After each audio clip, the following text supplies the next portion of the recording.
So first and foremost, we're here to play defense and not lose money. Number two, we're trying to, of course, make clients money. But again, and why in 22 did we not lose money is because we saw in November of 2021, inflation at over 8%, near record levels, only slightly behind an 81 record. We knew with inflation that high, that rates, they're near zero back then as well, and they're going up pretty fast, aggressively. And that's what happened in 2022. That's a telltale sign. We raised a lot of cash business because, I just mentioned 2022. We're almost more proud of how we do in those kind of years than we are when the market's up 20%. Most people can make money in an up market. It's how do you do in a bad market? Because if you lose 20%, that takes a long time to make up.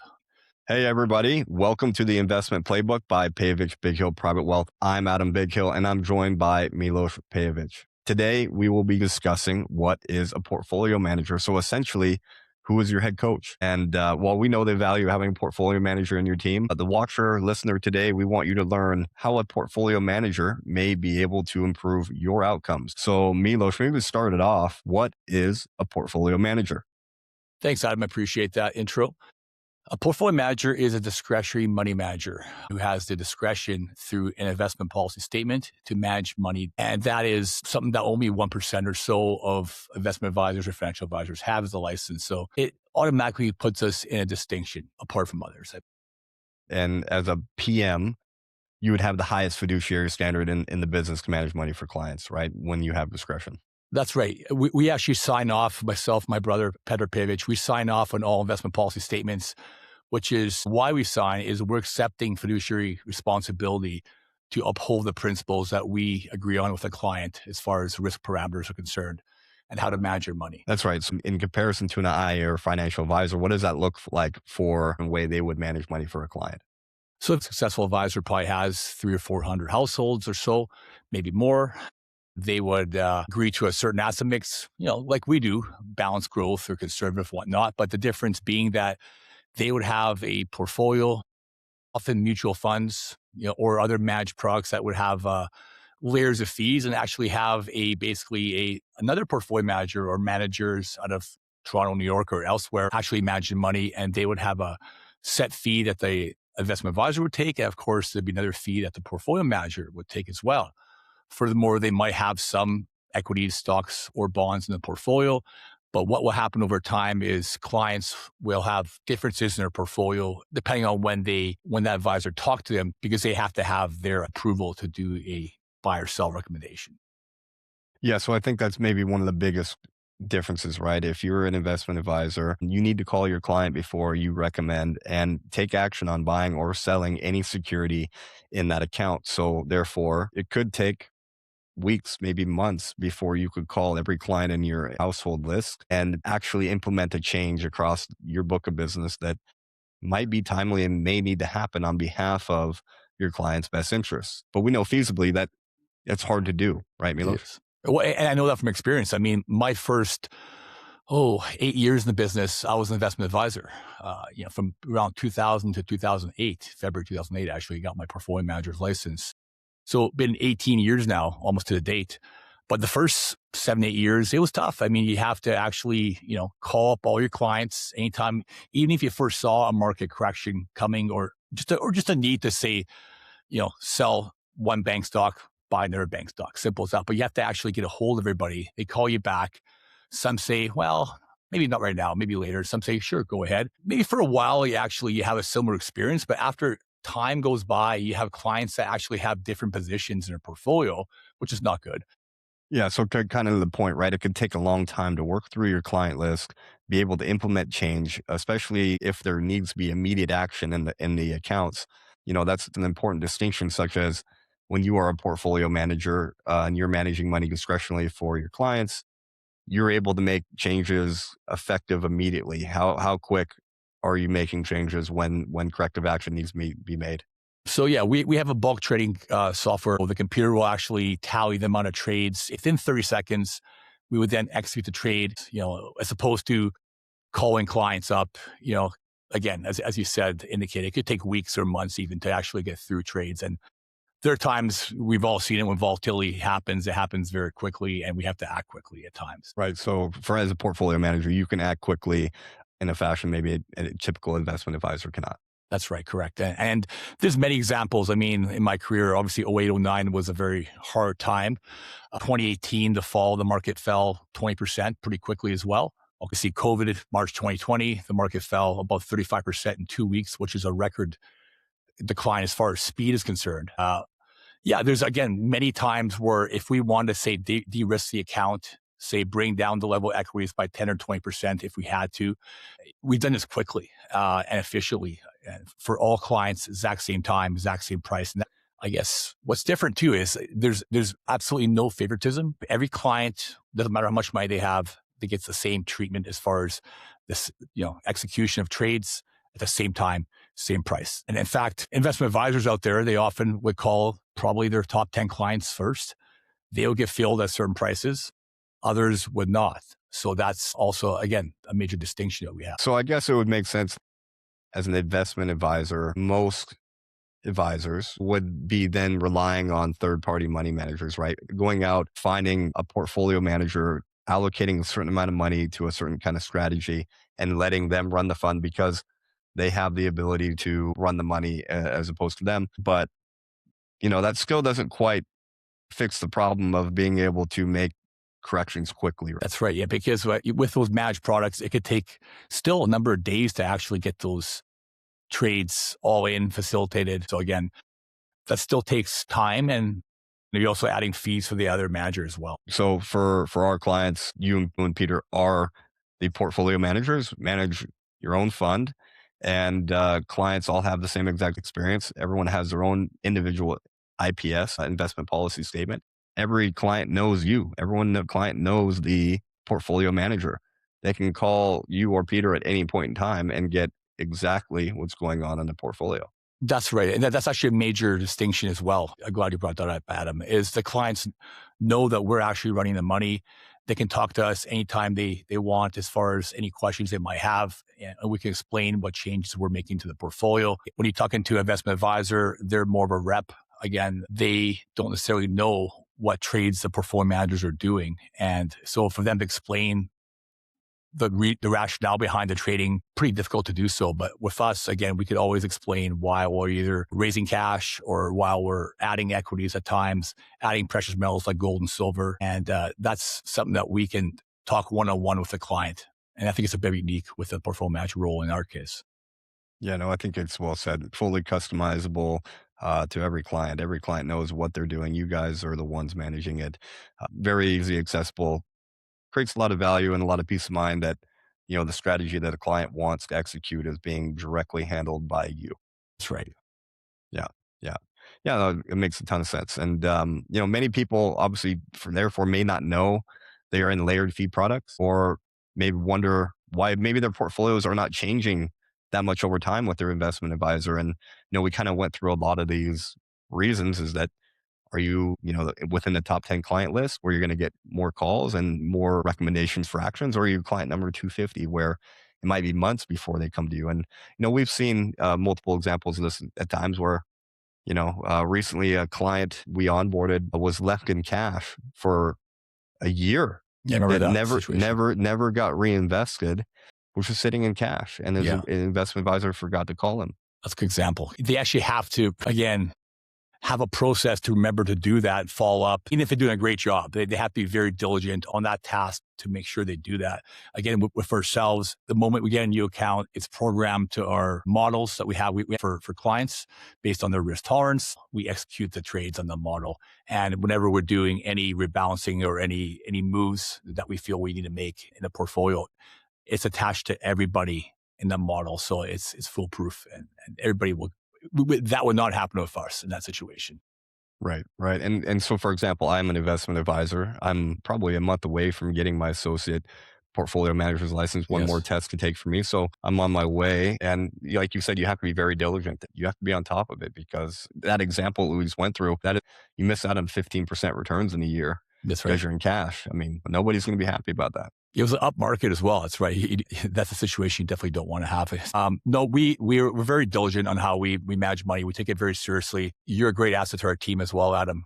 And we're excited that you're getting your license as well. So as far as just the differences in style, I mean, portfolio managers, again, out there, when an investment advisor hires a portfolio manager, They might run a US equity mandate or a Canadian equity mandate, but they don't know the client and they don't know the unique circumstances around that client. We understand that. And we have a financial planner, Jennifer Armstrong, on our team that also does financial planning for all our clients. But we work together with Jennifer to make sure the plan matches the investment policy and the needs are met for the client.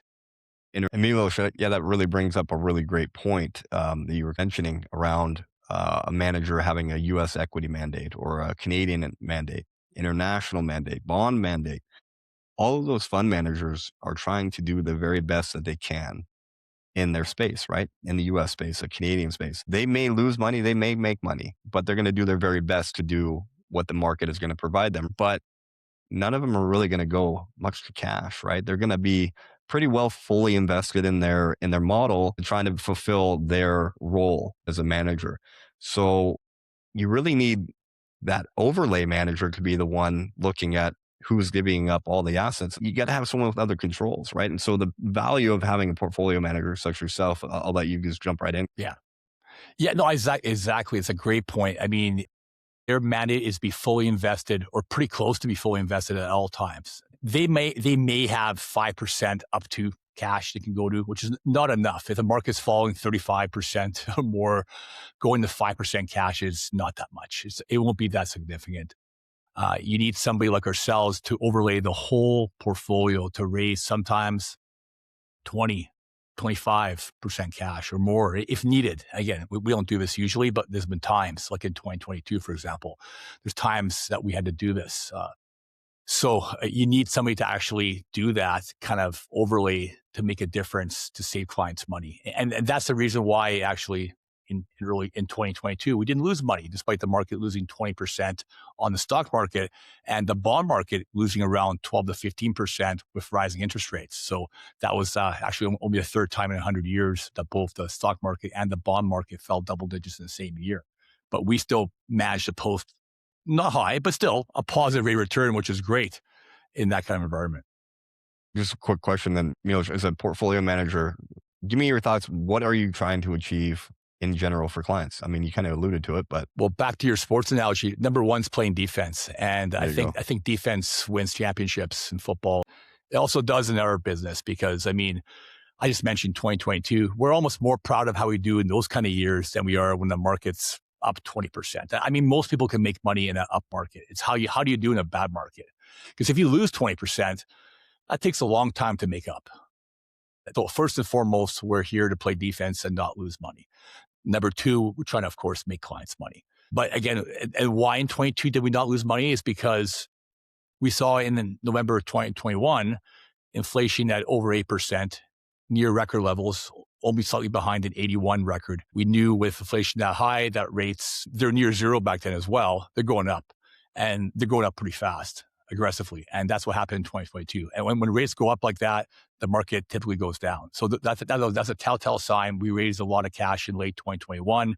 And before the Russia-Ukraine war in early 22, we also raised another 10 to 50% cash. Yeah, no, and I think that's kind of my point. Who's calling your plays, and are they able to call the right plays at the right times for you, such that you can win the game? And sometimes you need to have the best defense on the field, much like the Super Bowl probably on Sunday. Probably the best defense is going to win. That's right. I think Seattle, but what's your thought, Milos? I think Seattle's going to win, but I can't count the Patriots out. I mean, Vrabel's doing a great job, and they Oh, surprise 100%. everybody every week. So, who knows? It could be either way. But back to calling plays, it's also not just again equities or bonds. It's I think what makes us different that we're also owning quite a bit of precious metals. We have gold, we have silver, we have copper, we have uranium, we have all these real assets that we mix that have a low correlation to the stock market. So we have overlay in equities, but we're also managing other kind of assets that I think is different than most people out there, most portfolio managers out there. I think where you get value from your team, from your advisors, really that thought leadership. Where are we in the market? Where could we potentially be going? And how do we put ourselves in the best position to be successful with what we know coming forward? And do you have the ability to do that I would say a lot of people do not have the ability to do that with one, their license, and two, their efficiency and structure of their team. They're just not built to do those things. And, that's something that I think gives us a real edge in what we do is because we are built to manage money, as Milos really talked about. And, we'll charge a flat fee for that client, which is also tax deductible outside the RSP registered accounts. CRA deems us portfolio managers as professionals like your lawyer or accountant. That's also different than mutual funds, for example. Mutual funds, you cannot deduct that fee. So that alone adds value. But again, we're calling the plays and using, again, those different assets like I mentioned. We're not just an equity manager or a fixed income manager or a precious metal manager for that regard. We use all the plays that we can use to win. Have no incentive financially, monetarily to invest the client's money in one kind of asset. And sometimes that's the misconception. Well, that's happened in the past with advisors. There have been cases where clients questioned, why is that advisor buying me this? Is it because, they get paid more? They get paid more, or are they going to make more money? So for us, it doesn't matter, what the client owns. Sometimes owning a lot of cash and playing defense and not losing the money is more important than anything else. But there's times we can make money, and overall, I think we've done very well over the years. And clients are happy Yeah. too. I would suggest anyone out there that is watching, listening to, think about value. Are you getting value you think you deserve from your investment management team? From returns, most importantly to risk management. Obviously, fees are a conversation. We believe in high levels of service, red carpet service, building great relationships with our clients, and really making sure that financial planning is a main pillar of our business that coincides with what we do on the asset management side. That's right. We would suggest that if you haven't interviewed any investment managers, you may want to look for a second opinion, if nothing else, to get more information to see, is there something that you might be missing? Because for our business, we lead with what is best for the client, as kind of Milos talked about. We're not incentivized to do one thing or the other. It's what's best for the client. That means a client focused portfolio that is based on the IPS, what they're trying to achieve. And that has nothing to do with the best for the advisor. When our clients do well, we do well. And over the years, by the way, we've built a large team. We have a team of 8 people. One person can't also be the jack of all trades. They can't do everything to the best of their ability. We have specialists for investments, specialists for financial planning, for administration, and we have all that on our team. But I mentioned our fee structure is lower than most outfits because, again, we're the one managing the money. And that's a huge advantage. I think people often think teams like ours, they could be paying more. In fact, they're probably paying less because we've built and the infrastructure to deliver this kind of service and execution for trading. And you get that all with us. So I think there's why wouldn't you want us to get a second opinion? I think that's my feeling anyways. I think we can help a lot of people do very well. It's very important that clients feel heard, they feel understood, they feel like they have some level of control in everything that they're doing, and they're informed. And I think that makes every relationship that much stronger for building trust. You now have had clients for how many years, Milos? I mean, Yeah, I mean, a long 26, time. 26 for me, 29 for my brother. I mean, we're a very seasoned team. We have 2 investment advisors as well on their team, yourself being one, Anthony being the other. And as I said, you're getting your license to be a social portfolio manager soon. We have a dedicated certified financial planner, which is the highest designation you can get for that. And actually, Jennifer got second in the country for her CFP license back in 2016, I believe. So she was on national post. So a very good financial planner. Our admin team, Sheila and Carmela, Christina, they've done great, and they take care of all client service needs. So, I mean, when you look at that, when you look at our individual money management, how we manage money, how we play defense, how we protect clients, that's number one, because that's what we take pride in. Why wouldn't you want to have a second opinion? I think that's the number one reason is we deliver good returns, but great risk management, great service at a low and reasonable fee. Why wouldn't you want to try us out? I guess is I guess the number one reason I would say to have a meeting with us. Well, Milos, we hit a lot today. I think, we'll leave it there. Like and subscribe, guys. We enjoy bringing this stuff to you. Once again, bring us your comments and questions, and we can hit topics that, are important and top of mind for all of you out there. Always enjoy you guys listening. And until the next time, take care. Thanks, Sam. Thank you.